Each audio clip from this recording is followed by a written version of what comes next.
बिस्मिल्लाहिर्रहमानिर्रहीम। खातिन हज़रात, अख्तर अब्बास का सलाम पहुँचे। स्वीडन से एक हमारे पुराने करम फरमा हैं, उन्होंने फ़ोन किया और फिर कोई 1-1.5 घंटा वो अपने दिल की कथा और राम कहानी सुनाते रहे और उन्होंने कहा मेरा बहुत बैड पैच चल रहा है मेरी ज़िंदगी का। उनकी उम्र कोई इस वक्त 35-36 साल है। उन्होंने जब उनसे तारुफ़ हुआ और गुफ्तगू उनका आगाज़ हुआ तो उन्होंने कहा मैं उस खुशकिस्मत लोगों में हूँ जिसकी बीवी बहुत खूबसूरत है, बहुत खुश शक्ल है, खुश मिजाज है, लविंग है, केयरिंग है। फिर उन्होंने बताया कि मेरे 3 बच्चे हैं और उसमें से 2 बेटे हैं और 1 बेटी है। वो मुझसे बहुत मोहब्बत करते हैं, मैं उनसे बहुत मोहब्बत करता हूँ।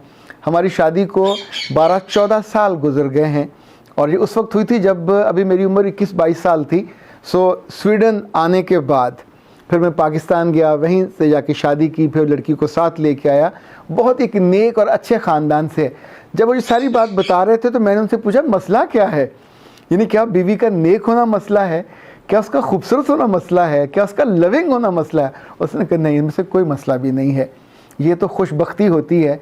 पर मैं शायद अंदर से कहीं ना शुक्रा हूँ या एक आम इंसान की तरह वो हूँ कि जिसे जब तक गुनाह का तड़का ना लगे तो उसे चीज़ों का अच्छे और बुरे होने का पता नहीं चलता।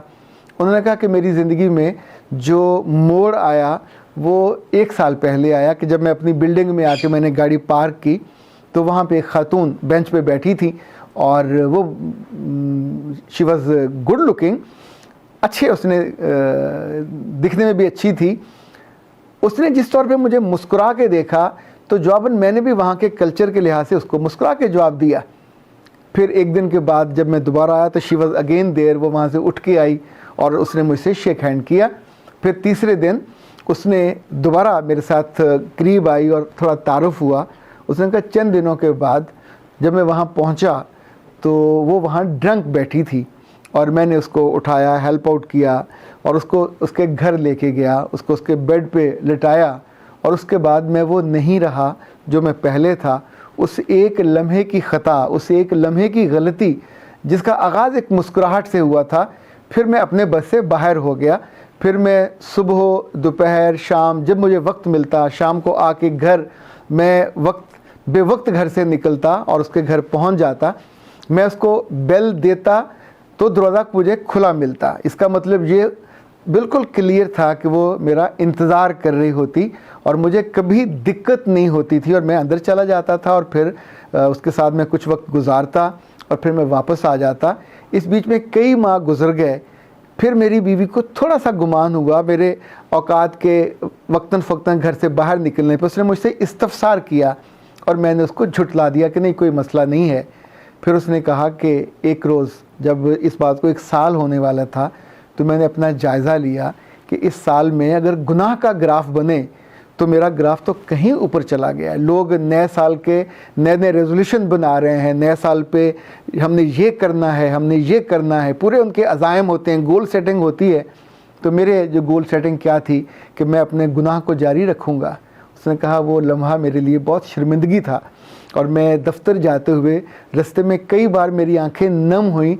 मुझे अफसोस हुआ, मुझे दुख हुआ कि मेरे रब ने मुझे इतनी बड़ी नेमत दी हुई है, ऐसा घर, ऐसी बीवी, ऐसे बच्चे, और इसके बावजूद मतलब कोई मेरे पास कमी वाला मसला नहीं है, पर चूँकि मुझे गंदगी में जाना था, मुझे गुनाह की ज़िंदगी को टच करना था और अब मैं उसके अंदर उसका आदी होता जा रहा हूँ। यानी कि फिर मैंने दुआ की कि अल्लाह नया साल है, तू मेहरबानी कर, इस बदबख्त को मेरी ज़िंदगी से निकाल दे, ये यहाँ से चली जाए।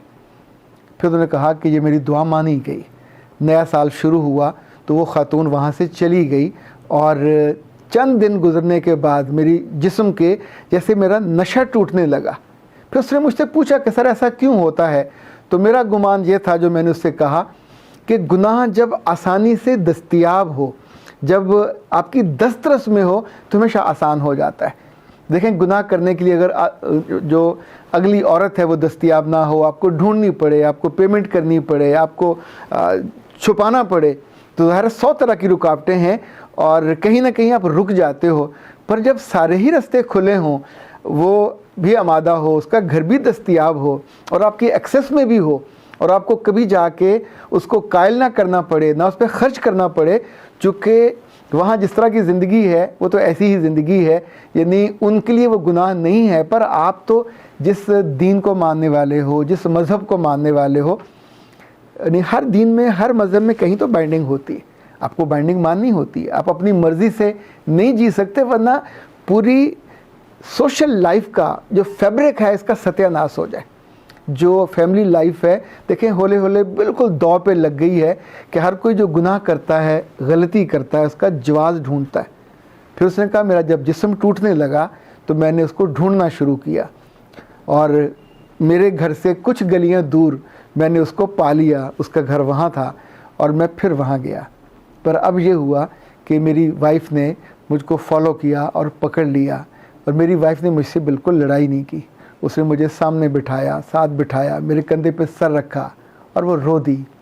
اس نے کہا کیا کمی تھی مجھ میں نے پوری زندگی کبھی کسی دوسرے کے بارے میں سوچا تک نہیں، میری وفا پہ، میری محبت پہ، میری خدمت پہ، آپ کی عزت کرنے پہ کوئی رتی برابر کبھی کمی آئی ہو تو مجھے بتا، میں تو کبھی آپ کے آگے بولی بھی نہیں ہوں۔ اور پھر اسی وجہ سے میرے رب نے ہم کو یہ 3 تحفے عنایت کیے، ہمارا اپنا گھر ہے، اپنی زندگی ہے۔ پھر اس کی بیوی نے اس سے کہا کہ فار گاڈ سیک آپ ایک لمحے کو رک کے سوچئے کہ ابھی تو صرف مجھے پتہ چلا اور میں نے یہ بات اپنے تئیں رکھی ہے، اگر آپ کے ماں باپ کو پتہ چلے، آپ کی بہنوں کو پتہ چلے، میرے ماں باپ کو پتہ چلے، تو وہ سارے جو پچھلے اتنے برسوں سے آپ کی عزت کرتے آ رہے ہیں، ایک دم آپ ان سب کی نگاہوں سے نیچے گر جاؤ گے۔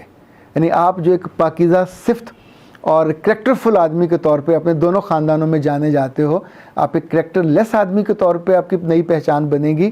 تو اللہ سے ہم دونوں مل کے دعا کرتے ہیں، آرزو کرتے ہیں کہ اللہ نے جو پردہ آپ کا رکھا ہے یہ ایسے رہے اور آپ دوبارہ اس غلطی میں نہ جاؤ۔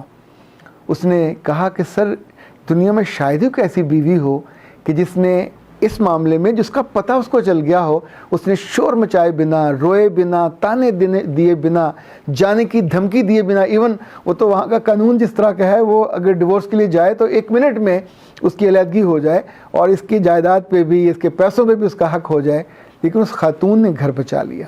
خاتون حضرات جب وہ اپنی بات سنا رہا تھا تو میں اپنی خواتین کے بارے میں سوچ رہا تھا کہ جب ان کو کبھی خدا نہ خواستہ اپنے میاں کی یا اپنے کسی عزیز کی غلطی کا پتہ چلتا ہے تو ہم سارے ہی اس غلطی کو لے کے پھٹ پڑتے ہیں اور اس کو سدھرنے کا، سنبھلنے کا موقع بھی نہیں دیتے۔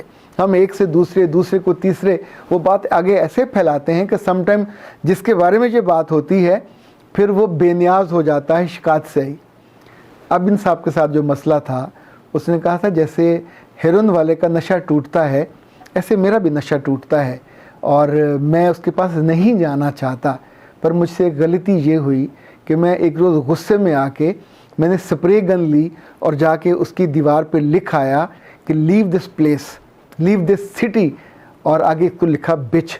ان کا میں نے وہیں جو لوکل زبان تھی اس میں لکھا، اور اس خاتون نے، ظاہر ہے جس کے بارے میں لکھا تھا، اس نے پڑھا، اس نے اس کی تصویر بنائی اور وہ میری بیوی کے پاس پہنچ گئی۔